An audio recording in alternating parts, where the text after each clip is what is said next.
Long before the pyramids, before the first gods were named, there was a war no one wrote about. A war for survival, fought with fire, stone, and instinct.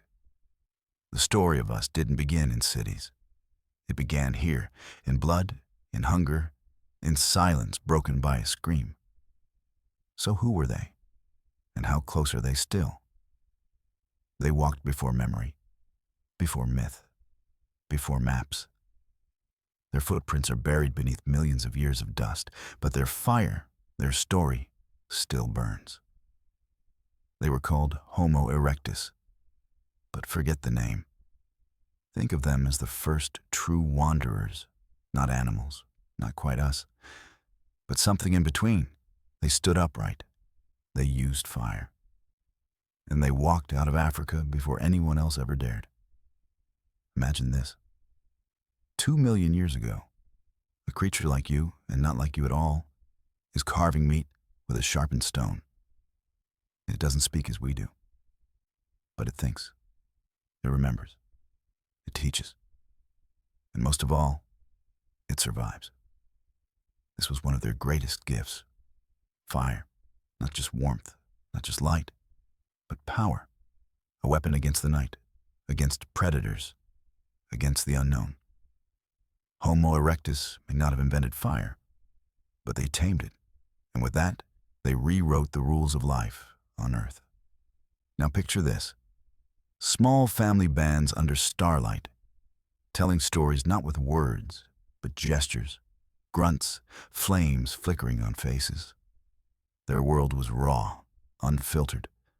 Every hunt was life or death, every day a gamble. But they kept walking. From Africa, they reached far-off lands, what we now call Europe, China, Indonesia. No maps, no roads, just instinct and will. They didn't build cities. They became the roads. This wasn't just evolution, it was migration by firelight.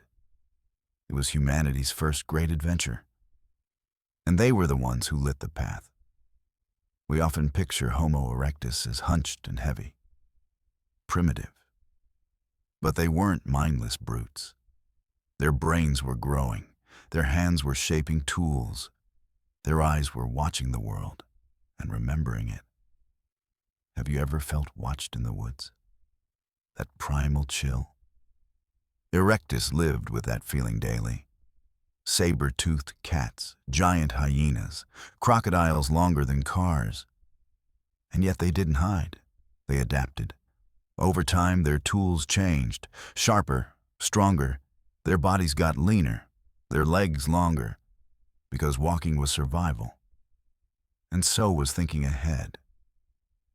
They began to plan hunts, work in groups, build something rare in the animal kingdom, trust, and maybe, just maybe, they began to feel more deeply.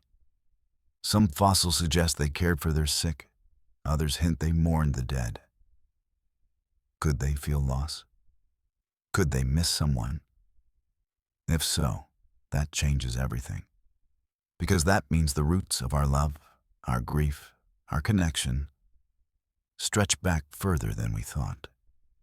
To beings who lived in caves, not palaces. Who bled and fought and loved beneath lightning skies. Homo erectus wasn't just a step in our evolution. They were a chapter we almost erased. And yet, they shaped us. Literally. Their skulls, their jaws, their stamina, many traits still live inside us. Echoes of their survival echo in our bones. They weren't perfect, but they were persistent. And in this world, that's what matters. Then, as quickly as they spread, they began to vanish. Why? No one knows for sure. Maybe the climate turned. Maybe new species arrived. Maybe their old ways couldn't keep up with a faster, smarter world. But before they disappeared, they did one last incredible thing. They gave rise to others. Some scientists believe that Homo erectus was the ancestor not just of us, Homo sapiens, but of the Neanderthals, of the Denisovans, of the many strange cousins we're still discovering. They weren't the end of the story. They were the spark. Imagine a great tree rooted in fire, branching out through time. Erectus is that root. And from it grew everything.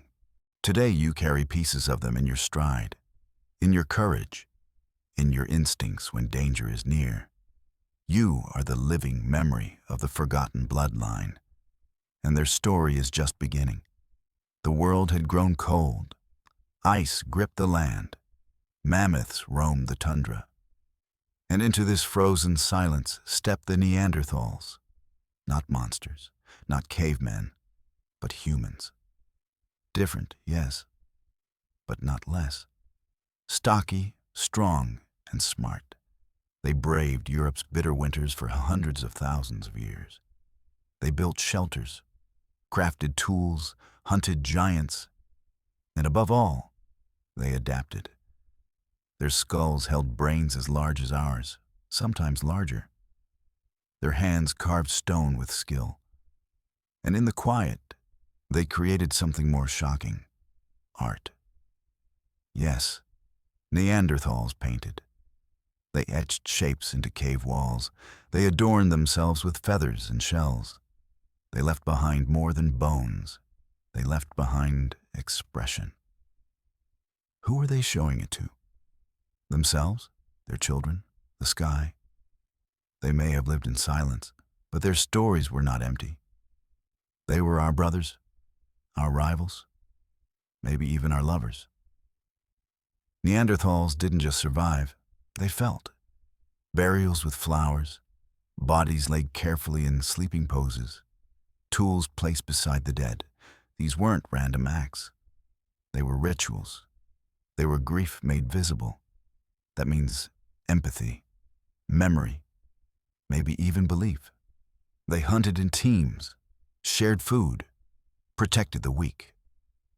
Some fossils show old or injured Neanderthals who lived long after they could have fended for themselves, meaning someone cared.